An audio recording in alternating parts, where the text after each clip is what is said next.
How to use Apple Maps on the Lyft app. If you use Lyft and prefer Apple Maps for navigation, this quick guide is for you.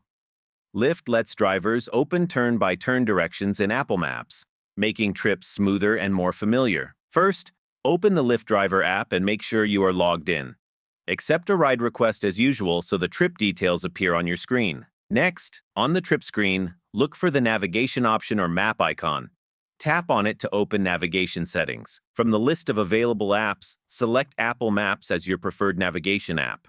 Now, tap Start Navigation.